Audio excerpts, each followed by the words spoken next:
Let's move again to this story. Chancellor Rachel Reeves has lurched from tax raid to retreat, apparently scrapping the manifesto-busting income tax rise, widely talked about, never confirmed though, and her botched exit tax after a major backlash. Now Labour have to figure out where else they'll find the much-needed cash. Will there be tax rises elsewhere? Or will they actually start cutting? Which many people have said, well, you can't not cut and not raise tax. It's just crazy. A 6-year-old knows this. Let's speak to a man who I'm sure discombobulates once in a while when he hears a Chancellor speak. David Buik, Financial Adviser, markets commentator. David, good afternoon to you. I mean, you've been around the block. You've seen these Chancellors come and go, and they all have grand ideas about what they're going to do, and invariably it falls by the wayside. But we have this curious position here where she's in a pincer movement with the left in cutting spending because the mere idea is abhorrent to the politics of her party. And, of course, she's up the what's it without a paddle when it comes to tax rises because they pledged in their manifesto they weren't going to do it. What's your advice for Rachel Reeves? Good afternoon, by the way, David. Hello to you, Ian, and thanks for the invitation. I enjoyed speaking to you. First and foremost, I think a comment that was made to me at lunch about 30 years ago, which I've never forgotten, was made by Harold Wilson. And he said to me, the best Labour government is one with no majority. So they do as they're told. Yeah. And unfortunately, Keir Starmer and Rachel Reeves and all the other senior cabinet ministers have got a real problem because they've got a very powerful left and an enormous majority of 161. And therefore, what they think is prudent to do, they will never get through with a Labour government that is styled the way it is today. 100%. This consequently it leads to it being an absolutely shambolic negotiation over 3 months. It's utterly insane. And what's happened is, of course, that the markets have got very nervous. They bobbed around like a cork in a bath. She's actually been quite lucky, the Chancellor, because she's seen yields on gilts fall. Nothing to do with what she's done. It's all to do because the American economy seems to be coming off the boil, and therefore interest rates have already been cut, and they may be cut again. And so we come down in sympathy. But we had good news this morning. Hooray from the Office of Budget Responsibility and the Treasury. And they come up and say, do you know what? The outlook for the economy is not too bad. And do you know what? We haven't got a black hole of 40 billion. It's only going to be 20 billion. Right. So we're not going to do anything about income tax. We're going to do tinkering. Now, what was interesting, that is good news. But look what happened to the gilt market this morning. Yeah. When that news came out, the 10-year yield on gilt, which for some of your listeners, that's what the government pays to finance its borrowing. It went from 4.44% to 4.57%. Now, that doesn't sound much, but when you're borrowing zillions of pounds, that costs a lot of money. Now, it has got drifted back to 4.52, but it's still 8 basis points, about 30 years. I won't drone on because it is boring. We've gone from 5.23% to 5.32%. That's 30 years. Yeah. That's a serious... Why? Because nobody believes exactly what she is saying. Not that she's saying it in bad faith. She's not in control. And this is where we think things have gone awry. And until she can absolutely stamp her foot and say, I'm on top of this job, because I don't think that either Prime Minister Starmer or Rachel Reeves can survive this public negotiation process of their own creation. It's nonsense. Absolutely correct. And I guess the other issue, and she wouldn't be the first Chancellor to tinker around with this thing called thresholds, because that's a lovely little get-out, isn't it? Because you allow yourself to say, well, we haven't raised taxes, but of course, if you hoover up another 100,000 people into a higher tax bracket, you have actually raised taxes. Well, that's exactly what's going to happen. And then you'll probably get other things, such as tinkering with VAT on areas of food. I think probably they'll cut the relief on pensions, the tax relief on pensions down from 40% to 20%. There might be a bit of an inheritance tax. And the one tax that I think I personally approve of, though I hate the idea of stamp duty on houses because it's ruinous, but there's no question the community charge is unfair. Because somebody like me who's got something like whatever it is, 2,000 square feet, I shouldn't be paying the same that somebody who lives in a council flat, you know, in a pretty, you know, unpleasant area should be paying the same. That's nonsense. So I get that. But what I don't get is that this lack of coordination and the fact that everybody feels so desperately uncomfortable, and we need to be taken out of our misery because it's really, really important. I mean, I don't care what anybody's political leaning is. We've all got children, we've all got grandchildren. We want this country to succeed. Yeah.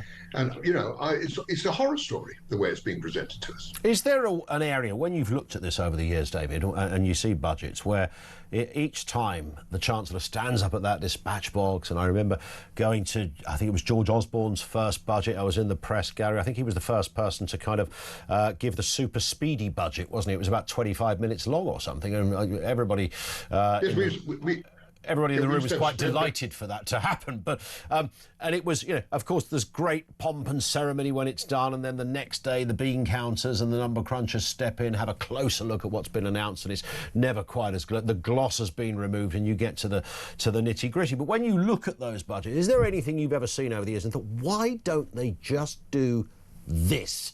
And that would make a way. Is there a kind of golden decision that's never really taken? It might upset a few people, but it would make perfect financial sense and raise money. Does that exist, that notion?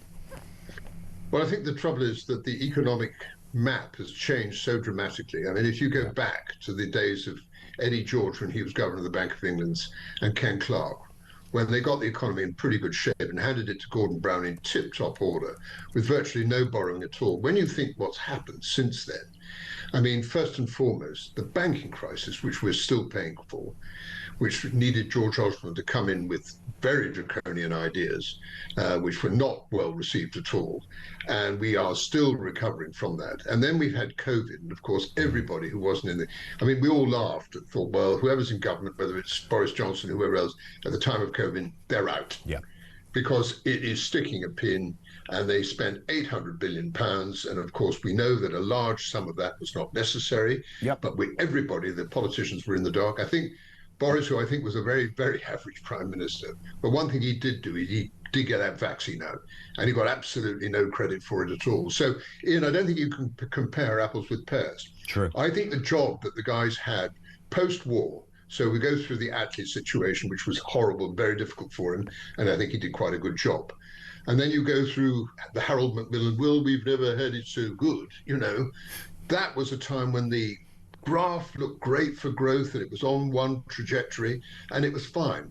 And it wasn't really until we got the ripples after 18 years of Tory rule around 1997. And then I'm going to give Gordon Brown 10 points, because he did very well for a period, and he just knew that he had to get Labour re-elected. So there was nothing clever in the first few budgets he had.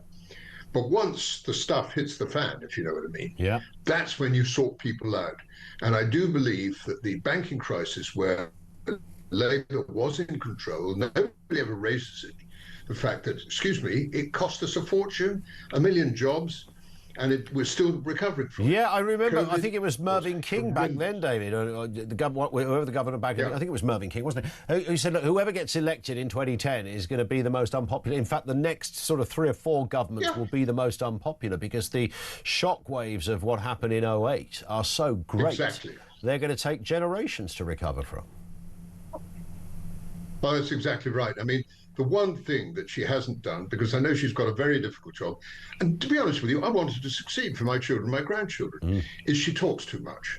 Is the best thing is silence. Silence is golden. Yeah. And you come up to that dispatch box on the 26th of November and tell us what's going to happen. Don't have people speculate. Their level of speculation over the last 3 months is ludicrous levels. And I think it's been very, very damaging. Yeah, indeed. Just on a slightly lighter point, somebody did suggest earlier, David, that we raid some of our national treasures and flog them off. That might be the way to do it. A few works of art from the museums, the odd statue, maybe an entombed Egyptian princess or something like that. Even the crown jewels. I reckon there's an Arab sheikh out there that would probably pay 20 billion for the big coronation crown. What do you reckon? Tough times, tough decisions. I'm a Republican. Doesn't sit with me at all. I'm not a Republican. I beg your pardon. Doesn't sit with me at all.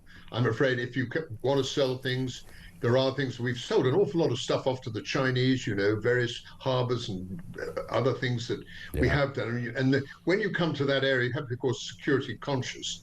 But I wouldn't be very keen on selling the heirlooms. What I would be quite keen on is dealing with useless air bases which are not used, selling them off, for the value of the thing. We're so slow. I mean, the fact that Sheikh Mahmood is looking around for places to house people, shouldn't be a problem, because all these areas, these old airfields that we had for years and years and years, they should have been sold off, Yeah. and we should have proper accommodation. Spot on. David, great to have you on as ever. Thank you for your time. David Buik, financial advisor, a much respected god of the world of finance, and the only guest I think we've had that started an interview by saying, as Harold Wilson said to me over 30 years ago. I mean, that's all right, isn't it? You dine out on that for a long time. 0344 499 1000. That's where you'll find us. You're the Chancellor for the day. Where are you going to get the money from? Come on, we can all talk big. We can all slaughter Chancellors like Rachel Reeves, have a good old pop. But where, you know, we're absolutely brassic at this end. Welfare Department in particular, NHS, educate, you name it, we are not just creaking, we are nearly imploding. So where does the money come from? 034